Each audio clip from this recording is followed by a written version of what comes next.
Indian സ്വാതന്ത്ര്യ സമരകാലത്ത് കേരളത്തിൽ വലിയ പങ്ക് വഹിച്ച നേതാവായിരുന്നു കെ.എം. സീതി സാഹിബെന്ന് ഓണംപിള്ളി മുഹമ്മദ് ഫൈസി അഭിപ്രായപ്പെട്ടു.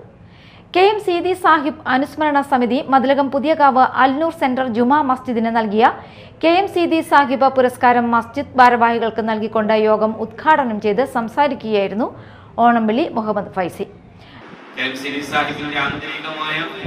അതോടൊപ്പം തന്നെ ബാഹ്യമായ അദ്ദേഹത്തിന്റെ ഒരു വ്യക്തിത്വത്തിന്റെ ഉള്ളടക്കം എന്ന് പറയുന്നത് വളരെ വിശുദ്ധമായിരുന്നു എന്ന് നമുക്ക് കാണാൻ. അദ്ദേഹം എല്ലാവരെയും സഹായിച്ചു, ഒരുപാട് ആളുകളുടെ കൈപിടിച്ചു.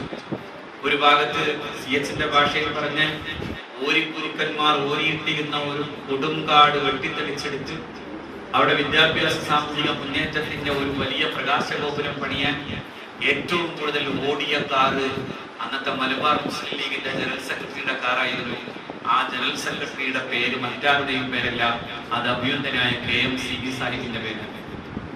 രാഷ്ട്രപിതാവ് മഹാത്മാഗാന്ധി കേരളത്തിലെത്തിയപ്പോൾ അദ്ദേഹത്തിന്റെ ഇംഗ്ലീഷ് പ്രസംഗം പരിഭാഷപ്പെടുത്തിയ ലോ കോളേജ് വിദ്യാർത്ഥിയായിരുന്ന കെ.എം. സീതി സാഹിബ് എന്ന സ്വാതന്ത്ര്യ സമര സേനാനിയാണ്.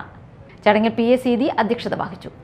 AICC ന്യൂനപക്ഷ സെൽ ദേശീയ വൈസ് പ്രസിഡന്റ് ഇഖ്ബാൽ വലിവീട്ടിൽ അൽനൂർ സെന്ററിനുള്ള പ്രശസ്തി പത്രം നൽകി. യൂത്ത് കോൺഗ്രസ് ദേശീയ കോർഡിനേറ്റർ മുഹമ്മദ് ഷജീൽ മേത്തർ, MES സംസ്ഥാന സെക്രട്ടറി K.K. കുഞ്ഞുമൊയ്തീൻ എന്നിവർ മുഖ്യാതിഥികളായിരുന്നു.